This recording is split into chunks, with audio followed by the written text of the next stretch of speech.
The Wrestling Kennection.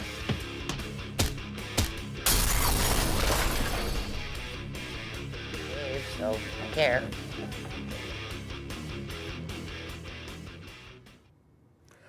Welcome, ladies and gentlemen, to this week's edition of The Wrestling Connection. I am your host, as always, your connection to the wrestling world, Mr. Ken Hill. And alongside me, as always, is my good friend, the madman of wrestling himself, Mr. Zack Martinkus. What up, everybody? I hope everybody's having a good Friday. And thank you, God, we are in May. We are in May, which means it's this month's pay-per-view special, Extreme Rules. That's right, Extreme Rules. The one night where the WWE goes extreme. You see all sorts of stipulation matches, and we had the final week, the go home week, this past Monday night, and we kicked off in a most interesting way with one Mr. Bray Wyatt and one Mr. John Cena. Yeah. Of course, as you all know, Bray Wyatt has been doing his darndest to essentially indoctrinate Cena, much like he did with Kane last year, essentially trying to unleash the monster. Yeah. Exactly, unleash the inner monster from Cena, the monster that Cena supposedly doesn't let anyone see, that he hides from his fans, from the children, and he wanted to do this by taking away the one thing that means to Cena more than anything. The kids, the C Nation, and he did that in the most frightening way imaginable. I mean, over the last couple of weeks, Bray Wyatt's become synonymous with the well-known song, "He's got the whole world in his hands," and it's just he's just turned it on its head, and he has made it sound like the creepiest song imaginable, especially going into this week. Where Bray Wyatt had a children's choir come out when Cena was in a steel cage, talking about the upcoming match. Bray has this children's choir come out. They start singing the song, and they make this slow march down to the ring. And the look on Cena's face is palpable. He was like, "What is going on right here?" He couldn't believe that this was happening. And you have all these kids surrounding the ring. And then, just to make things even worse, lights go out, and you think something real bad's going to happen. Then you see these kids, the exact same kids that are surrounding the area, they all have the sheet mask. And it creeped me out, even just by watching it. I have a few friends of mine who were even telling me over this past week, were like, wow. And Cena himself, Cena wasn't just creeped out. Cena was devastated. Yeah. He was first even before Bray and the kids came out. He was questioning why the WWE Universe put him in a 3-on-1 handicap match. They had the chance to put him in a 1-on-1 match with one member of the Wyatt family, and yet they just went ahead and put him in a 3-on-1 match, and that completely rocked Cena's world. It turned it upside down, wondering, why do you put me in this situation? Yeah. I mean, okay, I get it. I came here 10 years ago. The crowd was raucous back then, and I let you do your own thing. Right. And now suddenly you've completely do a complete 180 on him, and now for the first time in 10 years, Cena's legitimately questioning, like, if the WWE Universe has any faith left in him, that they would put him in this situation. And I think that I've said this in the last couple of weeks. This is really the first time that I think anyone's actually really gotten to Cena. Right. I mean, you had Kane last year trying to attack him emotionally. Yeah. Believe in the hate. I mean, you had guys attack him physically. You even had guys try to attack him mentally. No one has gotten to Cena as much as Bray has. I think it's going to be a great. It's not going to be a given that Cena comes out on top this time around. Yeah. Because you have to remember, Bray doesn't care about winning. No. He doesn't care about winning. He just cares about his message getting out. And I just want to check and see if this is what Cena working does or in not. a cage match to Bray, whether or not Bray escapes this coming Sunday or not, his message may get out anyway, and we may see the side of Cena that Bray just keeps talking about. Oh yeah, and I wouldn't be. I mean, even watching John Cena with the whole situation though, I was really beginning to think though that we're actually going to see the heel of John Cena. We're actually going to see this, but I don't know. I mean, maybe we'll see this at Extreme Rules. We'll see if he decides to, switch, the whole face, how he's done for so many years, right, and unleash the heel. So, all right, well, I mean, we'll touch down on more in the upcoming roundtable special, our paper preview for Extreme Rules. Yep.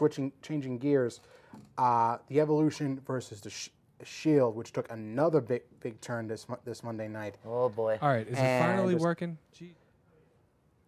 The surreal moment in this feud came last Monday, when Evolution and the Shield were having a standoff of sorts in the ring. Yep. And we previewed this last week. We were wondering, where was the special guest? Where was Ric Flair in all this? We hadn't seen Ric Flair all night, and suddenly near the end of the night, when Shield and Evolution are having their standoff, here comes the Nature Boy. Woo! Styling and profiling down to the ring, and he comes in the ring, he starts talking about the glory days of the Four Horsemen, the glory days of Evolution, how they pretty much they ran the show. And then he said it was all about power and style, just getting the job done. Right. And then he says he sees that in the superstars of today, and that's when he turns to the Shield and gives them his endorsement. Which, wow. Yeah, I know. Essentially turning a blind eye to Evolution. Yeah. Essentially, and just giving them shaft. Just outright saying, "Okay, guys, our time is done. Their time is now." Right. And I guess the big question that really struck me was, and then I mean even at the last part though, when he kind of winked at Evolution. So this is gonna be hectic. I mean, is he gonna really, favor for the Shield, or I mean, is he kind of pulling wool over everybody's eyes, and kind of in favor of Evolution? We will finally see the full reformation of Evolution. We'll see indeed, and we'll touch on more of that in the paper preview.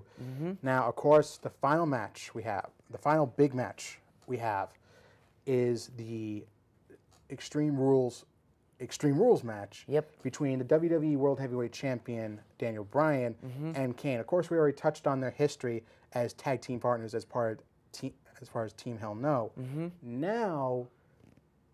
Now it's become even more personal. Oh yeah. Because this past week, as Stephanie McMahon was trying to apologize to Daniel Bryan and his wife Brie Bella, and even tried to offer sort of a consolation gift, a Divas Championship match against Paige, which Brie Bella did try to make the most of. Yeah, up until Kane, the flames of Kane hit. Everyone was shocked. Bryan was ready, wondering where he was going to be coming from. Yep. And just out of nowhere, Kane comes bursting up through the ring, makes a grab for Brie Bella, tries to abduct her. Brie Bella tries to get away. Bryan grabs a monkey wrench from under the ring, lays Kane out with it, and as he's trying to usher Brie out of the ring, Kane suddenly assaults Bryan, lays him out with a chokeslam, tries going after Brie again. Yeah. But then Brie thankfully manages to escape. Yeah. And as Bryan's being checked because he may have aggravated his neck, he may have had his neck injury aggravated from Kane. They and Stephanie tried to look sincere in saying that she never intended for this. Bryan said, probably the most chilling words, is that you and Kane are going to regret dragging my wife into this. Because now this has turned into taken it to a whole another level. This has gone beyond personal. Yeah. Because here's the thing, Bryan can take his lumps. We all know and he can dish them back out in kind. Now Kane laid his hands on his wife. Yeah, and if everybody did pay attention at WrestleMania, during that whole level up when he was trying, how much emotion was coming at it, you can tell how serious he was on how he takes it seriously. Kane, you basically just brought up the serious mode when it came to Daniel Bryan. You're going to maybe live to regret this. I don't know, all depending on Daniel Bryan's case. I mean, it's Extreme Rules, so essentially it could favor either man. It could favor Kane, because we know Kane will do just about anything to destroy his opponent. But we've seen in past street fight matches, in no DQ matches, Bryan excels at those. Oh yeah. And we'll see. Again, we'll touch on that in the paper preview.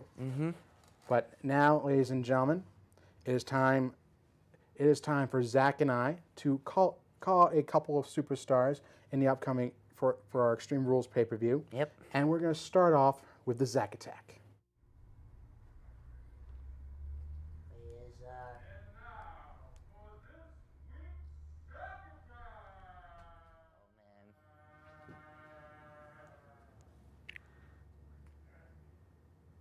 I got no words.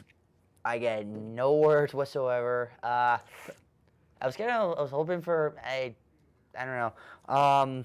Well, okay. So for this week's Zack Attack, last week, I called out the Walrus because of my issues with him. This week, I've been wanting to call this person out for a few weeks now, and I've been pushing it off aside. This week, I am calling out the Wyatt family. Now, I've had my issues in the past with them, just how creepy they are, and I've demonstrated how creepy Wyatt is, especially at WrestleMania.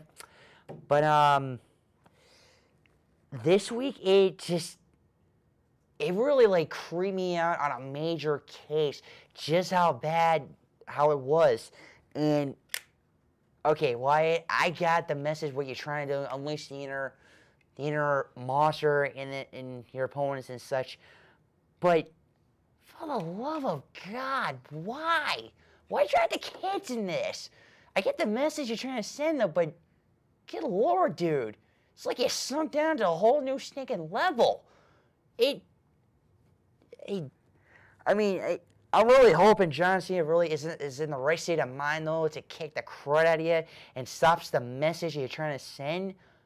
I'm really hoping he does. So, from my perspective, and I hate to say it, doing a little early prediction, I'm really pulling for John Cena to really knock the crud out of you, Wyatt. And I'm gonna agree with for seeing a few this past Monday how everybody voted for a 3-on-1. It's like, are you kidding me? Like, why do this? That just doesn't make sense. If you wanted to drill the message in him, you could have done on 1-on-1 or the 2-on-1. That would have been maybe negotiable. But it just honestly, I really hope you do lose at Extreme Rules, man, because you've had your fair share in steel cages. You may want to pay attention to John Cena's case, because he's been pretty much not a force to be messing with when it comes to extreme steel cages.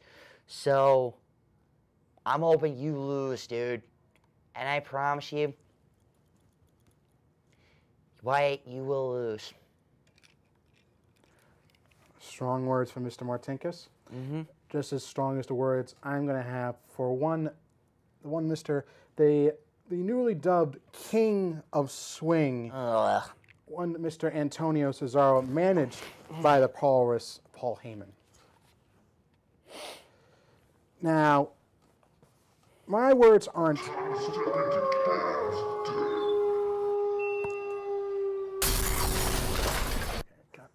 Sorry.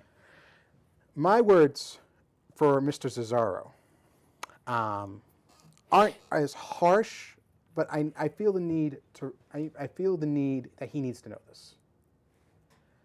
Mr. Cesaro, it is great that you have a great manager in Paul Heyman. Mm-hmm. He's managed multiple-time world champions. Yep.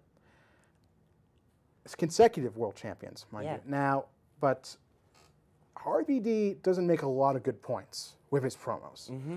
But one thing that Van Dam was right is that you need to keep a very, very close eye on Mr. Heyman. Because here's the problem. Mr. Heyman knows how to take his clients to the top of the mountain. It's keeping them at the top of the mountain that Heyman has the hardest time with. Yeah. And the moment he sees that you're about to topple off that mountain peak, that mountaintop, as he's falling with you, he's going to latch on to the next rising superstar climbing his way up, and he's going to ride their back to success. So my advice is, you keep a close eye on him. And the moment you do what Punk should have done, do what CM Punk should have done, do what Lesnar should have done. As soon as you feel like you've gotten far enough, as soon as you reach that proverbial mountaintop, that plateau, give Heyman a couple of swings, give him the neutralizer, say bye-bye, because when you were coming up on your own, Heyman wasn't there when you body slammed Big Show over the top rope. He wasn't there when you were getting over by swinging around people and giving 400-plus pounders the neutralizer. You were doing that on your own, and you'll do just fine on your own. So the moment you feel like that Heyman's outlived his usefulness, give him the swing and move on. Preaching to the choir on that. All right. Now, ladies and gentlemen, we are going to be having the Extreme Rules pay-per preview later on, but with a few friends of our wrestling fanatic friends of ours. But we are first going to have them on for our WK Q&A segment. So I'd like to introduce our guests now. One of our returning members, Mr. Stanley. And we gentlemen like to introduce or reintroduce yourselves to the audience.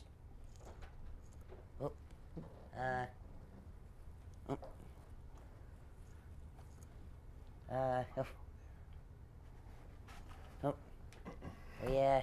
Just a little technical delay, ladies and gentlemen. Yeah, our apologies for. Yeah, you all right, if you gentlemen like to join us, sure. Yep.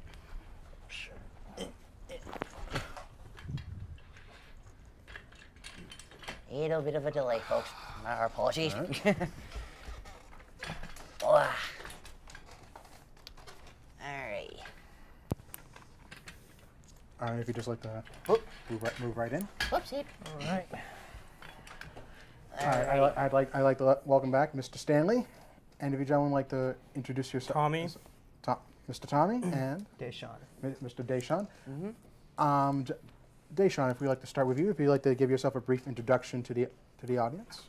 Hello world, my name is Deshaun. I'm a huge wrestling fanatic fan, and I enjoy watching you guys' show and watching you guys, talk wrestling and, just talk about like what's going on in the wrestling world. Keep up the good work too. Okay, so we definitely will. Now, Deshaun, what questions did you have for Zach and I? I just wanted to talk a little bit about John Cena's, popularity so far, because on the WWE app, as you mentioned, he had the WWE fans had a choice of either putting him against one member of the Bray Wyatt, two members of the Bray Wyatt, or three members of the Wyatt family. Yes, and they chose all three, and 3 against 1, and after everything that has happened for last week when he said he has the whole world in his hands. Right. I was just wondering, asking you guys, do you think John Cena's popularity is starting to go down a little bit? I think Cena's popularity was already starting to go down even before this. Yeah. I mean, you have to remember, Cena's always, in the words of one Michael Cole, has always evoked a variety of emotions in the WWE crowd. You've had one half of the crowd, essentially the fangirls and the kids chanting, "Let's go Cena." Cena sucks. Yeah, you have all the smarks and all the adult men I chanting. just hear more of Cena suck chants more than "Let's go Cena," because I just hear. You even had the post WrestleMania audience actually chanting "Cena sucks" a lot to his theme song. John Cena sucks. I enjoyed it. So it just seems like each year they find a new way to stick it to Cena. And I think his popularity has always been in flux. Yeah. Even in his home state, you got to admit it's always been 50-50. I mean, in certain towns say or states like New Jersey, like Philadelphia, where ECW originated, and in Chicago, hometown of CM Punk, it's pretty much been 95% Cena sucks, 5% Cena fans. So I mean, it's always been in flux, and I mean, it's just because I mean, his character's stale. He never turned heel like The Rock did partway through his popularity.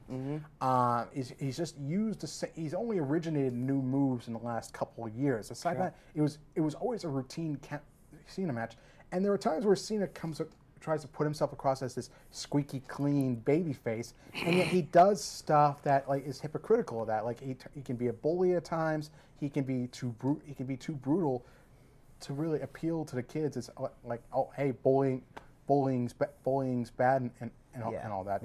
I just feel like that we need a change for Cena. I don't really think it's going to be that harmful to Cena and company and the WWE just to, just give him a shot, okay? Because you need a new merchandise builder. You need someone else besides Cena. Cena can't keep wrestling forever. Yeah, he's not Ric Flair. He's not Ric Flair. You can't keep expecting Cena to wrestle forever. Yeah. So I mean, I guess that's just what I have to say on that. All right. Now, your question, Tommy? I don't have a question, but I do agree with the whole thing with how Kenny was talking about with Paul Heyman and Cesaro, because he did take CM Punk, and CM Punk eventually did beat him up because of the fact of how he was treating him. Because after Punk's 434 championship day reign ended, then he loses against the Undertaker. Then he takes a sabbatical.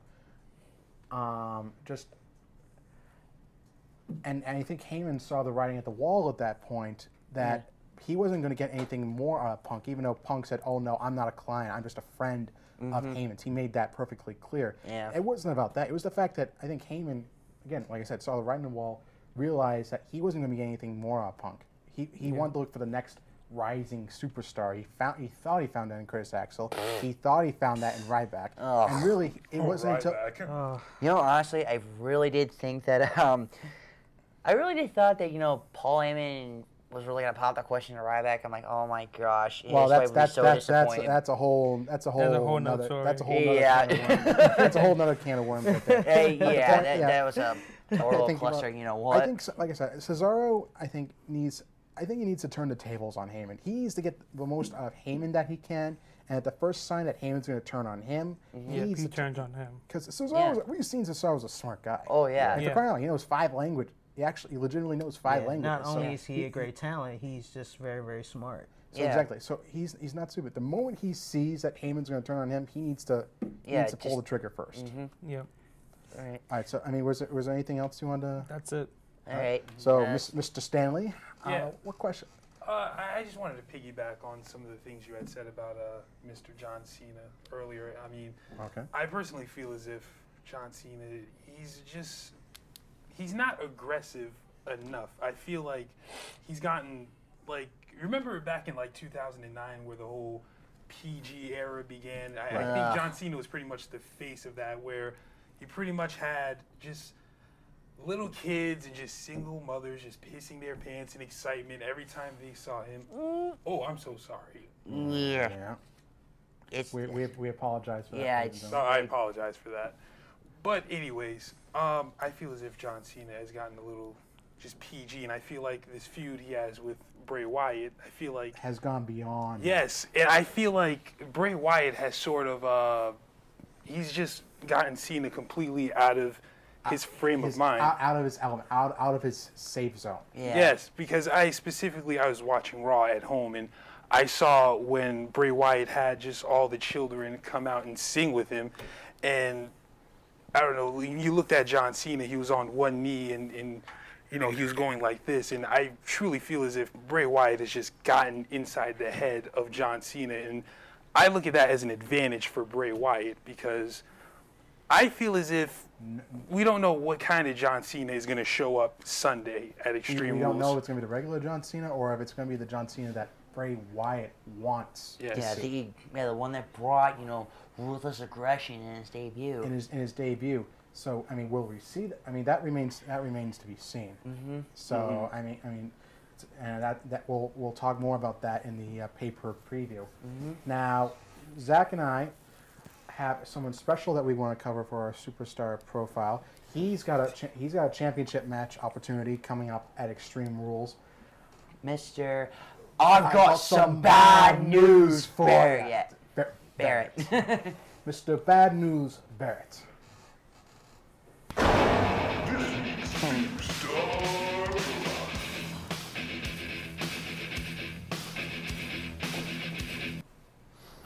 So, Can I please have some decorum, please? Mr. Barrett originally came up, I believe, in 2010 or 2011. I believe it was 2010. 2010, as the leader, as the originator of the group known as the Nexus, the first season group of NXT rookies. Yep. Now that was a group that was supposed to take over WWE, not much like the NWO took over WCW. No, they basically revolutionized. I mean, even in their debut, it was a match against John Cena versus CM Punk, and they just tore the entire arena apart. Right. And that was Barrett. Even though it was about equality, even though it was about 7 members, Barrett quickly established that he was out for himself. He made himself out to be the leader. He organized them. He organized all the assaults. He laid out superstars. He even at one point, he tricked John Cena into being like a member of the Nexus and helping him pave his way towards a WWE Championship match. Even after Cena subverted that, even though Cena got rid of him and the Nexus, Barrett went on to form the Core, and he said there wasn't one leader. It was just 4 equals. Yeah. But once again, Barrett made himself out to be the leader. He made it out to be for himself, and that group fills it out even quicker than the Core. Well, I mean, not entirely. I mean, yeah, sure. I mean, both he got the Intercontinental title, during that time, and yet Heath Slater, and Heath Slater and Justin Gabriel won the tag team titles. Yeah. But the point was, Barrett once again made himself to be the de facto leader. He made himself out to be the head guy, the best person out of the Nexus and out of the Core. And just as soon as the Core fizzled out, Barrett said, "Forget it. No more groups. No more tag teams. I'm out for myself. I'm going back to what worked. I'm going back to the basics." He started out with greed is good. He started going back to be a money prize fighter. What he did in the old days before he came up to WWE. He started using basic striking like the bull hammer elbow. He started being more brutal, more physical, taking on superstars like Sheamus, like Randy, like the Viper, Randy Orton, Mark Henry, and putting himself on their level in terms of physicality, in terms of aggressiveness. Now he kind of waffled for a little while because we weren't sure he was kind of a character identity crisis. We didn't know if he was just Wade Barrett, if he was Wade Barrett the prize fighter, if he was just Wade Barrett the rogue Englishman. But eventually we saw Barrett in the last year on the JBL and Cole show on WWE.com as this bad news Barrett character, where essentially he delivered the most obvious of bad news to each and every superstar that he came in contact with. And eventually this carried over onto WWE television, onto Monday Night Raw and SmackDown. Where he just randomly, even like in the middle of matches that were seem important, even do that too. Heck, there was even one, and I mentioned this last week, one infamous situation where AJ Lee was, or as I call him, Maseko, was trying to celebrate her long reign as the Divas champion. But and Barrett, the only person that showed up was her friend Tamina, because she had ostracized herself from every other diva because the way she called them out a couple months earlier. Yeah. And Barrett pretty much told her the bad news that nobody likes you. Pretty much. Which cracked it cracked everyone up. Not to mention, now this is not known, Barrett made a surprise speech at the Hall of Fame ceremony. Really? Yes, I remember that. Exactly. Just calling out each of the Hall of Famers that really endeared himself to not only he did it completely on the fly. So this was a completely improvised speech that not only endeared himself to the superstars there, but to Mr. McMahon himself. And when you got someone like Mr. Vincent Kennedy McMahon, that backing you and your character, It's always a plus. it is always a plus. Wow. So now Barrett, fighting his way through the Intercontinental Championship tournament, fighting his way through Sheamus and RVD, has the chance to cement his big return to the wrestling stage by taking the Intercontinental title from one Mr. Big E Langston, which we will preview as part of our upcoming Extreme Rules pay-per preview. But right before that, ladies and gentlemen, it is now time for What a Maneuver. And welcome to our What a Maneuver segment. For this week, we are highlighting Mr. Bad News Barrett himself. I'm afraid I got some bad news. Bad news for the both of us, because we're going to be demonstrating two of Bad News Barrett's signature maneuvers. The first being his signature wasteland maneuver, which I will be demonstrating on Zack. Yep. Now, of course, we have to forewarn everyone. Do not try this at home.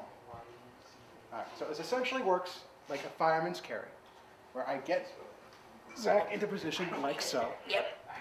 Now, I hold in position. Now instead of dropping to the side or back, I'm gonna flip him forward, kind of like Hardcore Holly's Alabama Slam Spinebuster. Except it's not, like how it is. All right. Right. So I go like this. 1, 2, 3, and oh, and I'm good.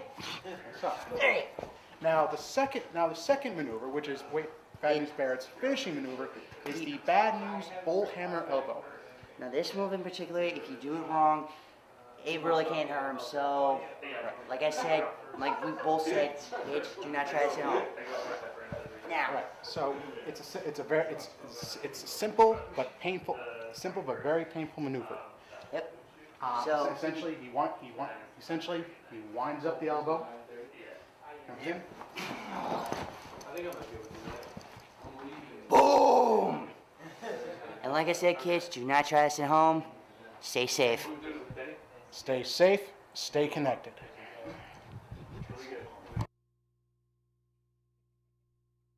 It turned out pretty good. What a couple of maneuvers those were. That was beautiful. Thank you very much. Now, ladies and gentlemen, it is time with Extreme Rules coming up this Sunday. It is now time for our Extreme Rules pay-per preview.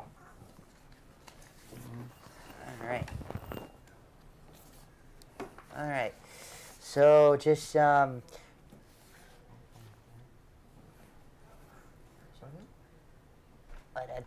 okay. All right. So just. All right. So just. We don't. Well, I thought we originally had a segment, but we'll just move right on in. Well, the Extreme Rules pay-per-view coming up. We have a lot of matches to go through. A few extreme stipulations. Now, the first one we're going to start off with is the opening match, the pre-show match. Yeah, the WLC match. Between El Torito of Los Matadores and Hornswoggle of apparently now the newly dubbed 3.5.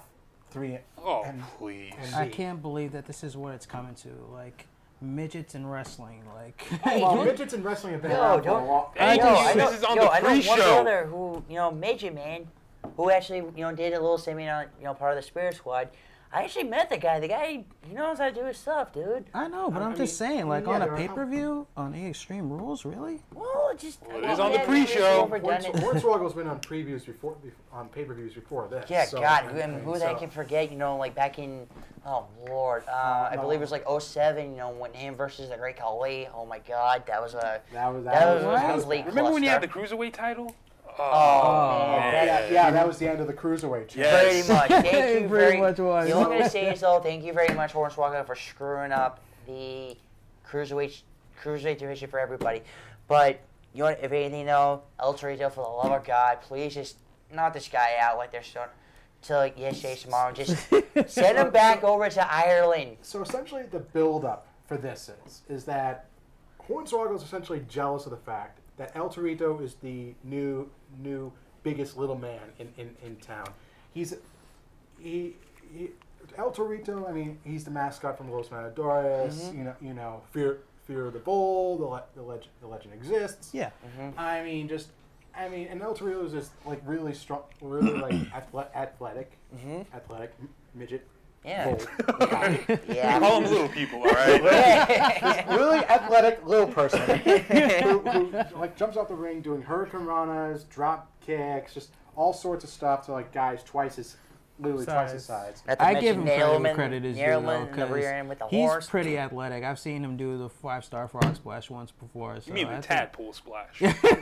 tadpole splash. Now, Either way you want to call it. essentially that rivalry has sort of brooded, like it's brewed up to this point, to the point where they actually did a contract signing this past Friday on SmackDown for a WeLC match. Not TLC. What does that even Not mean? WeLC. It's essentially I'm assuming it's going to involve like step stools, like mini chairs, like maybe like a little A ladder. Yeah, maybe like step ladders, maybe little cup, like little coffee tables. Yes. So this match is probably not even gonna last more than 5 minutes. I hope to God it doesn't go longer than that. We'll start down here for predictions. Deshaun, who do you believe will come out on top in this? Out of Hornswoggle and El Torito. You're picking Hornswoggle? Oh, we're picking a Hornswoggle El Torito. Yeah. Or you could just pick no winner because Please, just say. no one wins Because this tell you the week. truth, I'm not really interested in this match at all. Just saying, but if I had to choose, I would probably say Hornswoggle. Okay, Hornswoggle. I mean, yeah, I just want, El Torito just to shut Hornswoggle up, send him back over to the sinking rainbow with his pot of gold. For the love of God, please do that. Or even better yet, please ram Hornswoggle in his rear end. That'd be funny. I mean, just come on. All right, Stanley. Can I just go with no decision? Oh, I mean, okay, well, If you had to pick one. Okay, If you had to pick one. well, I'll go with Hornswoggle for experience because he has been around the block for a few years. You got a point, yeah. So I'll go with Hornswoggle, even though I want to go with no decision. Okay. All right, Tom. I agree with him. I really don't find the need for it, but if I had to pick, I would have to say El Torito. Okay. El Torito? Yeah, kind of freaked me out there. I'm like, oh man, Okay. please tell me he's not going for I'm gonna go with El Torito in this one because Oh my I mean, god. Hornswoggle. Come on, Hornswoggle has not Hornswoggle has not been relevant. He essentially. I didn't have a problem with him joining 3MB because it was just like one comedy act joining another. I didn't really have a problem with it. Yeah. But now that this comedy match has actually worked its way to an actual pay-per-view, even if it's the pre-show match, it's still. Let's pray it only goes 5 minutes, and I pray Torito does some of his crazy stunts, and he puts Hornswoggle away quick and fast. So I'm going with El Torito on this one. All right. Now we go into our first championship match of the night, which is the newcomer champion Paige versus the son of the Superfly herself, Tamina Snuka. Jimmy Superfly. So just build up this match. Tamina winning a battle royal to earn the #1 contendership status. She's the most physically imposing diva since the days of the Glamazon Beth Phoenix. But now today she's the most imposing diva out there. So you're gonna be wondering, is Paige in over her head, or will her surprising aggressiveness that she has shown over the last week or so pave her way to retaining her title? She's going to surprise, I think, a lot of people. Right. But I honestly don't see her winning this match. I would much rather prefer Tamina. Really? Yes. Really? I just like Tamina and what she brings to the Divas division, and I think her being Divas champion would be amazing to see, and just see how she handles herself in the Divas division. I'm just hoping Tamina doesn't pull if she does win, I'm hoping Tamina doesn't pull an Andre and just hand the Divas title back to A. Well, at least he didn't say though it wasn't. At least it wouldn't be as bad as with Emma the evolution. Oh my god! Please, I'm let's not sorry, go into that. Santino and Emma, can you please just kiss and make up? Oh, jeez, I swear that song is. Come on, at least the music's catchy. Yeah, the music's catchy, but like it's just the dance is just. Freaky. Come on, for the love of Peter, I'm just telling you. Emma, Santino, just please just shut up and just kiss each other, please. Just to get this over and done with. Please, I'm begging you. But, I mean, okay. And what's your pick, Zach? Oh, come on, Paige. Hands down, Paige. Paige, all right. Yes. The reason why, because I can't help to say this, though. I don't know, there's just something about her that's just like, wow. Now, I know I've said in the past, I do kind of dig crazy chicks. It's kind of interesting with, in her case, at least she's not like AJ. She was this shy newcomer when she came out to congratulate AJ, and yet we've seen in the last couple of weeks, she is a real aggressive. Yeah, she is. I mean, we saw. Not to mention bring out the moves. That submission move too. That is incredible. The modified scorpion lock. Yes. Oh man. The fisherman's DDT. Just the page turner. So we've seen that Paige can beat her opponents in a variety of ways. She can get the job done. Yeah, please, Paige. Turn the page on Tamina, please. I'm begging you. Okay. All right, so now Stanley, who's your pick to win the Divas Championship? Well, part of me hopes this match part of me wishes this was a cage match so Tamina can go on the top of the cage and leap off like her father. Superfly. Awesome. I knew you were gonna say that somehow. I will just fall off my chair. No, but when it comes to this match, I think this match is Paige's first big, challenger for the Divas title, because if you've seen her on Raw, she's been going against lesser-known divas like Alicia Fox and Oksana and AJ Lee. Slowly but surely establishing herself in the Divas division. And I think they're purely doing that just for the fans to see what she's all about, because a lot of fans don't watch NXT, and for the fans that do, pretty sure they all know what Paige is all about. I've seen a few of Paige's matches in NXT, and I don't know, she's a really good performer, and I got to go with Paige retaining the Divas title. Okay, so that's 3 for Paige. So Tommy, what's your take on the Divas Championship match? My take is that Tamina is from Jay Suga, who's one of the Hall of Famers, actually a great Hall of Famer. But I'm going to have to go with Paige because of her aggressiveness. All right. And, I mean, I'm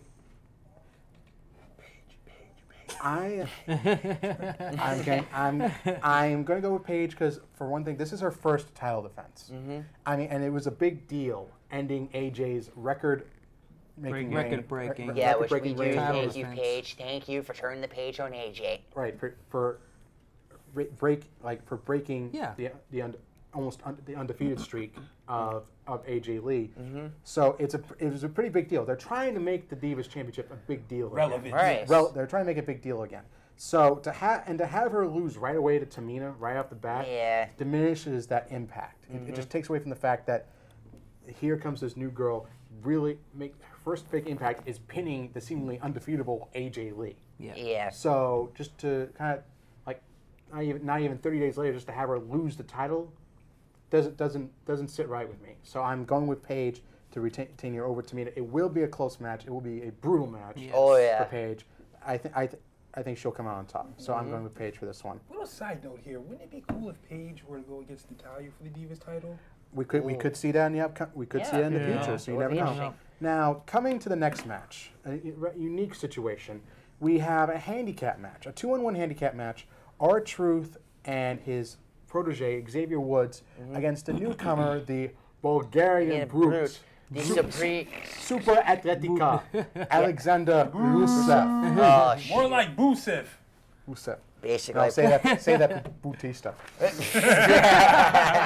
say the boost for Bautista. All right, so now both R-Truth and Xavier Woods have tried taking on this newcomer, Alexander Rusev, this physically brutal Alexander Rusev one-on-one, and both of them have come up pretty short. So the obvious solution: team up and try to take on Rusev 2-on-1. Yeah. So, I mean that's essentially the gist. That's essentially the gist of it.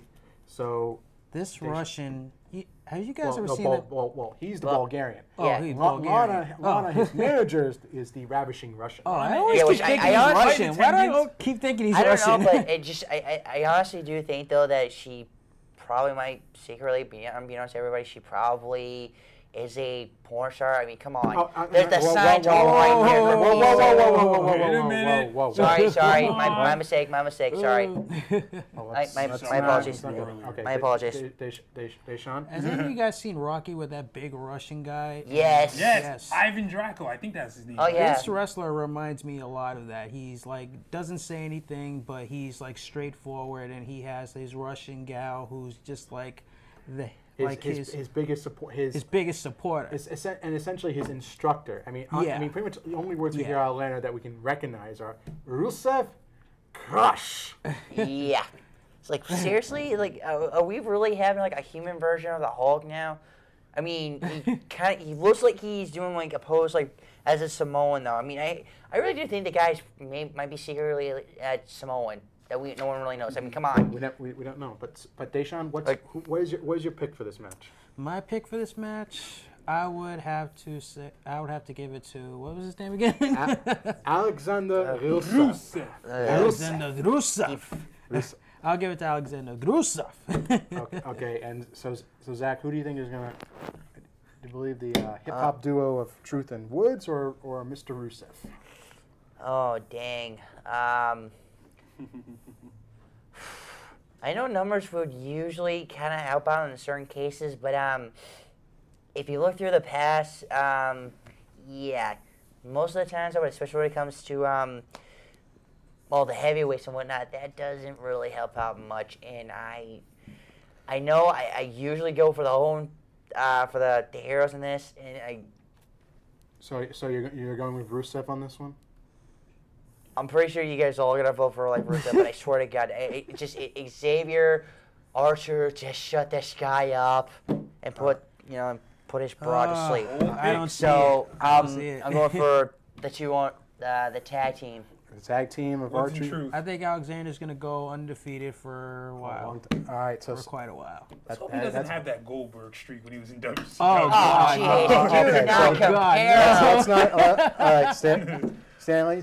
I don't know. This Rusev guy, he's kind of like Umaga, God rest his soul, along with Vladimir Kozlov, all rolled into one. And I don't know. I think this is probably just another match that's just gonna make him seem like he's tough and He's tough. He's dominating. He squashes less. Yes. He squashes job. I just don't like that they're giving him the whole jobber squash run. I wish they would start. I wish it would start against more established superstars than Xavier Woods. Right. I mean, heck, he could have. All right, and I know I'm kind of bringing up John Cena again, though, but I mean, come on. That kind of a match, though, yeah, that should have lasted 5 minutes, though. But no, it made made John Cena. So put Rusev against more established talent and establish him that. Don't put him against low ranked guys because that doesn't mean anything. We've seen lesser guys than Rusev run through Woods or Truth. Yeah, I mean, good lord, you look like years ago with Tensai. Right. I would say put him in a rivalry with Sheamus and see how that That would goes. be interesting. Right. So in the meantime, I mean, who do you pick for this 2-on-1 handicap match? I'd like to go with Truth and Xavier. First of all, I still don't call him Xavier Woods. I call him by Consequences Creed. But I mean, in this case, Wait a minute. he was the guy in TNA, Consequences Creed. Remember? What? But we were just Oh my splitting God! hairs. So I gotta take a look at that again. Yeah. So I mean, what's your pick for the match? I'd like to go with him and R-Truth, but I gotta go with Rusev. It's just gonna be. I think at best this is gonna be probably like a 10-minute match where Rusev. A 10-minute match. Maybe not 10 minutes. Maybe like 15 minutes at best. I'm pretty sure this is going to be a squat. I see Rusev dispatching him in like quick fashion. I don't know. I think they'll Truth and Woods, they'll have some sort of offense, but in the end, Rusev will just win. All right. I don't know. And Tommy, what's I personally like R-Truth and Xavier when it comes to wrestling, but I'm going to go with Rusev because of his brute strength.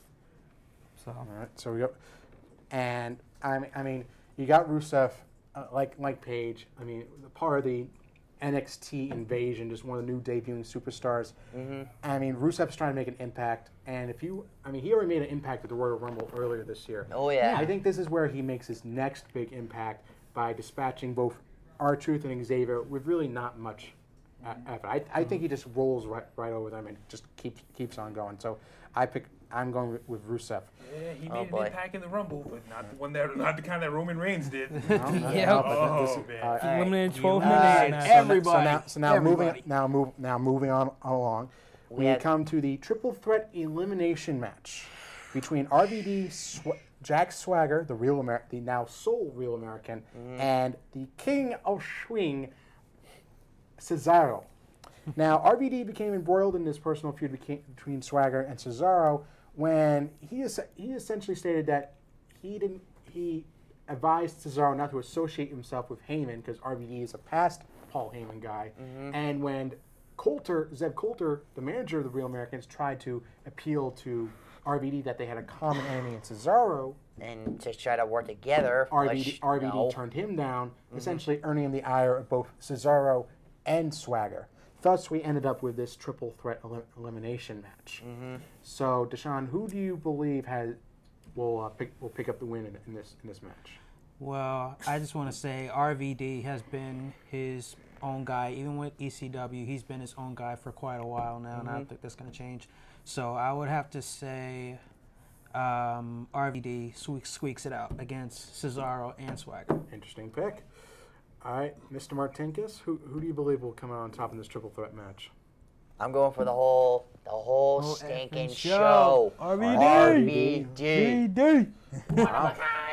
One of a kind. I assume, Mr. Stanley, that you're going to be going with RVD. I mean, for me, it's kind of tough because I've been a huge fan of Cesaro for a long time, even before the WWE. And on the other hand, I like RVD because I've also been following him for so many years from ECW up until now. But I'll go with Cesaro on this one. Cesaro? All right. I think he'll get the winning pinfall on Van Dam. Ooh, interesting.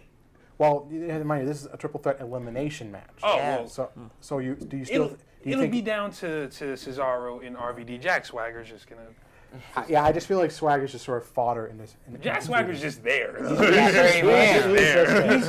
He's just there to make everybody look good. I'm going to go with Cesaro because I feel that RVD and Cesaro are going to team on Swagger, eliminate him, and then both of them are going to fight, and Cesaro's going to take it with the neutralizer. I mean, RVD, when I called him out a week or so ago, I just feel like he's spinning his wheels. I just feel like he's just sort of there right now. He is his own guy, but he's not really doing anything. He has to find something and go for it. Yeah, but he pretty much just put himself in the middle of this by refusing help.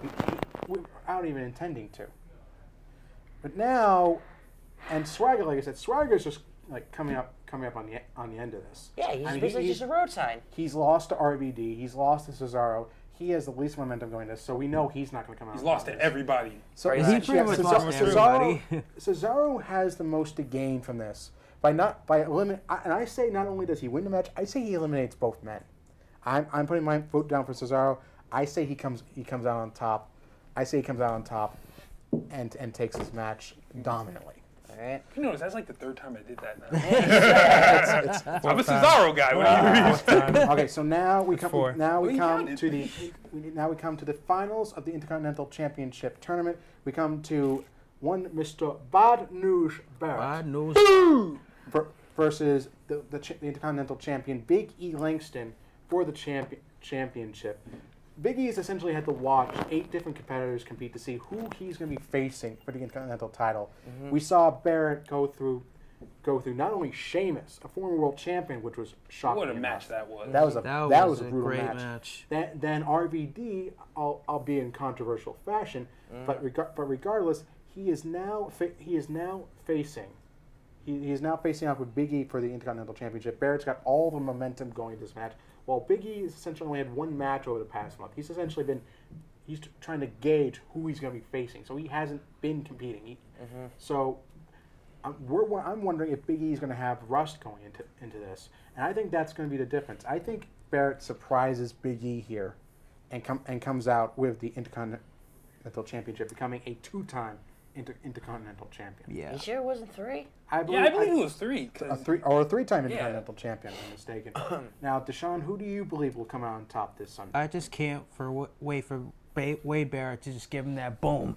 I think he wins the match. Like, it's going to be a good match between him and Big E, but, like, I see Wade Barrett pulling it out. All right. Now, Zach, who do you think is going to win the IC title this Sunday? I'm over for a big ending. Really? Yes. Wow. You think Big E's going to retain? Yeah. Why do you think so? Okay. I mean, the guy is. I can tell just by him surveilling, what he. For one thing, yeah, he's setting up on who he's going to be facing. But I think he's also hungry for competition. I mean, yeah, granted, he won the title back in, I believe it was, November? Right. Yeah, and he really hasn't had that much of a challengers here and there. And this guy's hungry for a challenge. I really do believe, like, he's surveilling what's going on, though. He's hungry for competition, actual serious competition, not like, the whole cluster show with Fandingo was his name. Oh. Okay, so you believe Big E, so Big E's going to win. Stanley?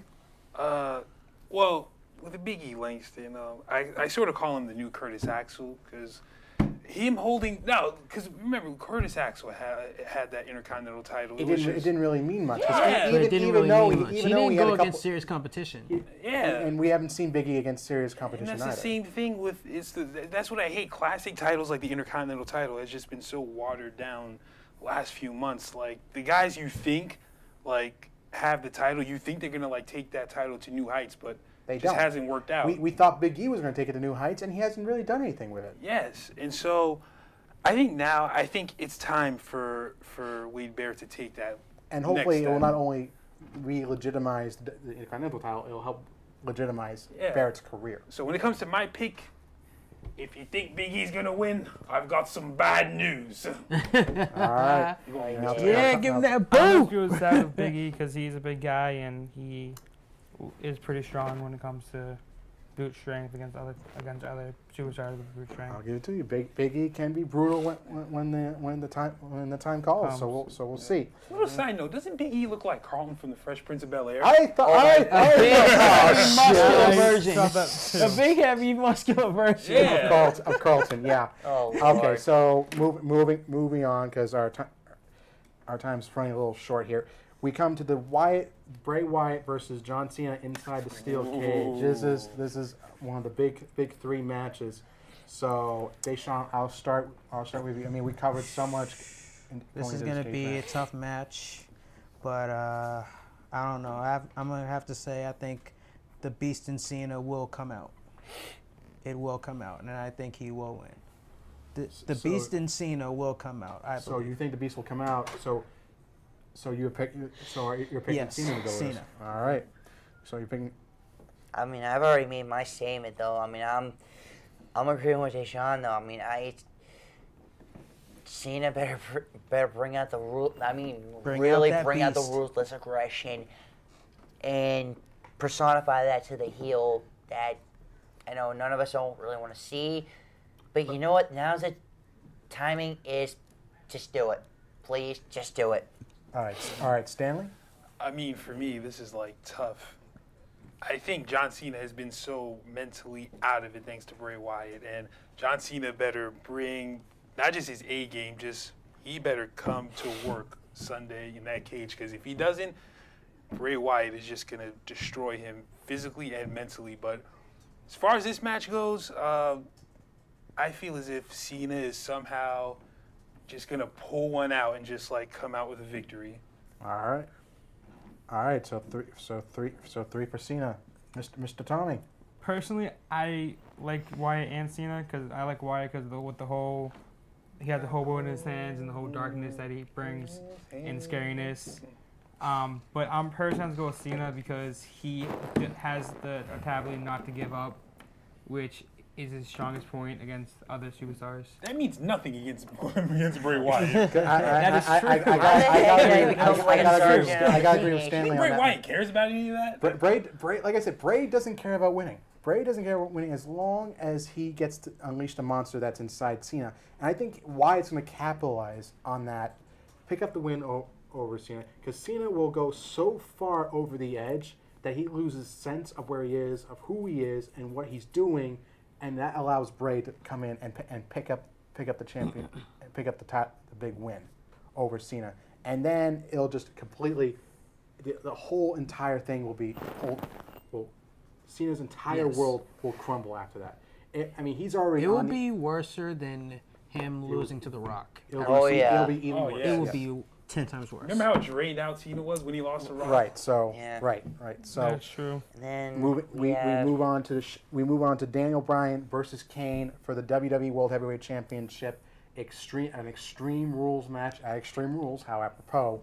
So again, Kane has made this beyond personal for Daniel Bryan, as we stated, putting the mask back on, trying to abduct Daniel's wife, Brie Bella. So just you have to wonder. I mean, like Wyatt with Cena, is Kane inside Bryan's head, or is Bryan just gonna like bring something even more extreme to this match than even Kane can handle? This has gone way, way too personal, way over the edge, and way out of hand. And it's one thing to hurt you. It's one thing to hurt you and break your neck, but well, I mean, Bryan fractured neck. He took a stinger. He didn't stinger. Oh, okay. Thankfully, it's one thing to hurt him, but it's another to attack the wife. It's a totally different. That's a totally different platform, and very much like I want to see Cena, bring out the beast. I also want to see Daniel Bryan bring out the beast and take out Kane. So you're going. Yes, Daniel Bryan. All right, Zach. I mean, come on. Y'all know that I'm part of the. Yes. Come on. I am part of the yes movement, so without a shadow of a doubt, Daniel Bryan. I actually like Daniel Bryan. And as Jean mentioned, this is a personal level, and as I mentioned earlier, when it comes, this even at WrestleMania, though, when all the stakes were coming at him so much, the emotions, kicked in, right, and he's gonna bring that out again. He's gonna knock the living crud out of Kane. Right. Mr. Stanley. Well, I think obviously Daniel Bryan's going to be wrestling with a heavy heart because we all know his father passed away. And along with the fact that Kane did put his hands on Daniel Bryan's new wife, Brie Bella, and, this side of Kane I like because it reminds me of the 03 Kane, the one that just terrorized just everybody in his sight when he lit Jim Ross on fire, when he had that just violent feud with Shane McMahon. But when it comes to this match, I think Daniel Bryan is gonna pull off the win. I say he makes Daniel Bryan tap out. No, make Kane tap out to the yes slot. Interesting choice. All right. I personally like them both, and I know Kane has a very brutal contact when it comes to weapons, but I'm going to go with Daniel Bryan with that right-handing knee. So, I got to agree with this. This is Daniel Bryan's first championship defense. and against a reinvigorated Kane. The 03 Kane. The 03 Kane, who's proven to be just as brutal as the 03. He's proven to be just as brutal as the 03 Kane. So again, this is like with Paige. This is his first championship defense, and this shouldn't just go the way of Eddie Guerrero or Chris Benoit's World Championship reign back in 04. Bryan needs to have a long, healthy reign as WWE World Heavyweight Champion. Where essentially that whole 8-9 month storyline build It's just a waste. It's an essential waste. Yeah. Just like his championship win at WrestleMania, his first championship defense needs to go without a hitch. Right. So I think Bryan. I mean, it will be brutal. It's gonna get nasty. It's gonna be extreme. Pardon the pun. But Bryan's gonna come out on top here, and I think he will do it in an exceptionally brutal fashion. Oh yeah, and then the final match.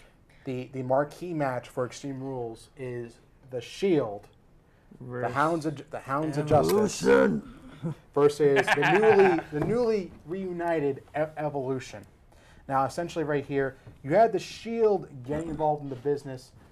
You had essentially Triple H labeling the Shield to be bland, anonymous, pawns of the authority, and the Shield did not like that, especially when it was revealed that Triple H put the hit on the Shield. Put the hit on them after assaulting the former director of operations, Kane. Yeah.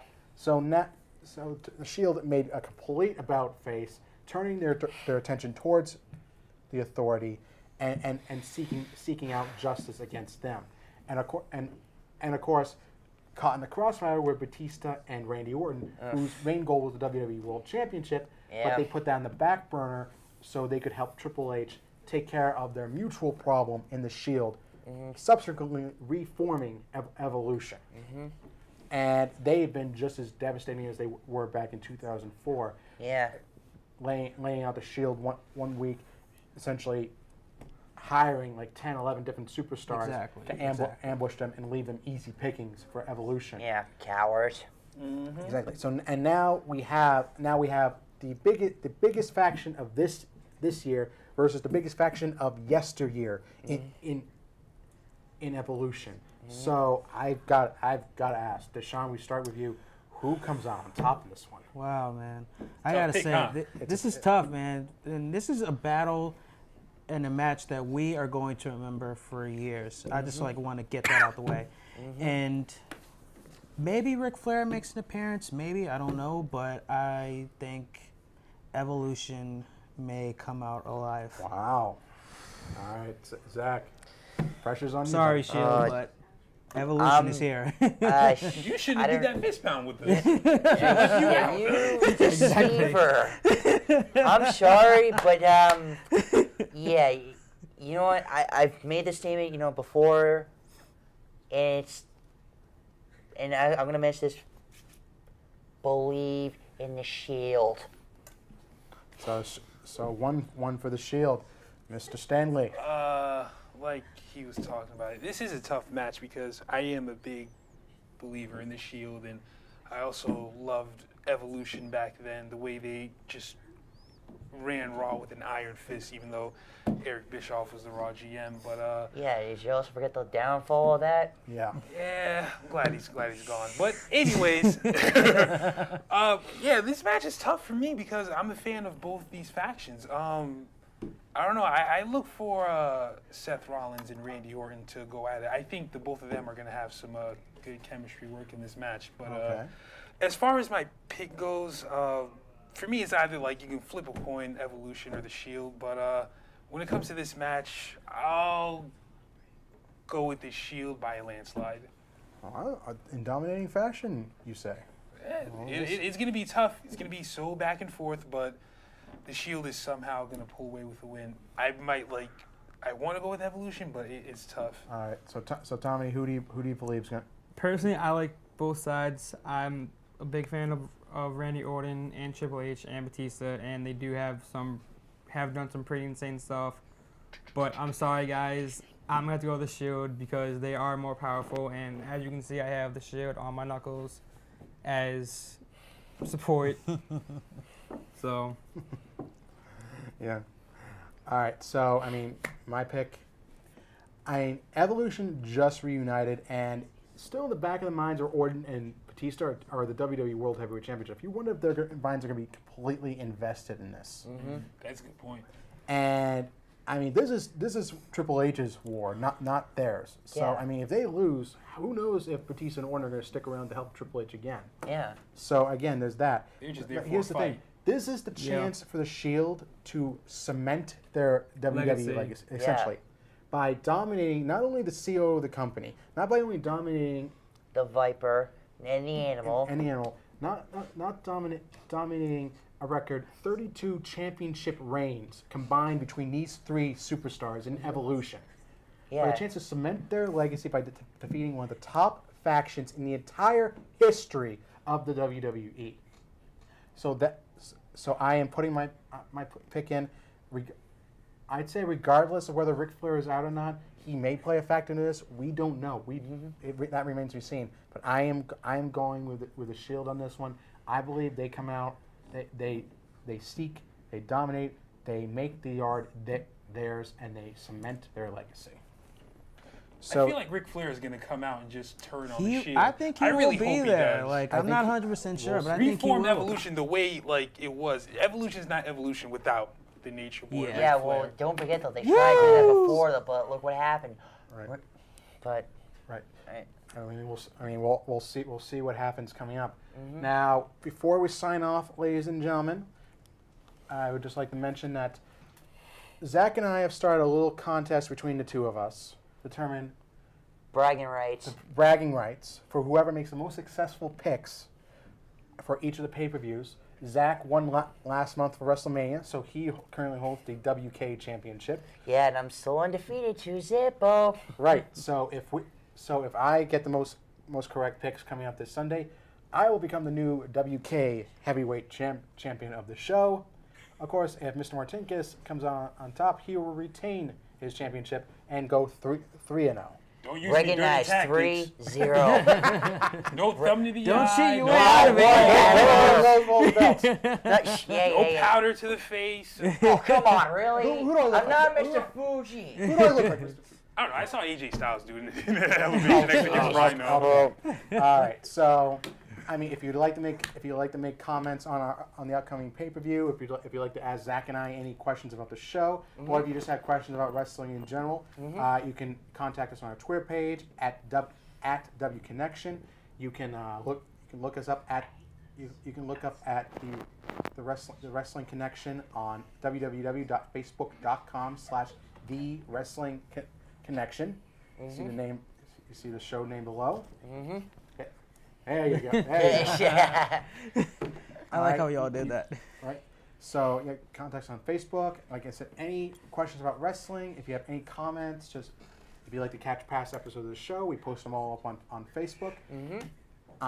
We'd like to thank you for tuning in. I like to thank Sean, Tommy, and Stanley for coming on for our paper pleasure, preview man. for Extreme Yeah. Rules. Pleasure, Thank man. you guys very much. One thing for Happy sure, to be rest here. in peace to the Ultimate Warrior. Yep. Yes, sir. Let's Yes, let that sir. be known. Yes, All sir. right. So everyone, be connected, get connected, stay connected. One more time. Not you. No, Yeah, not you me, not me. traitor. Evolution! Connection.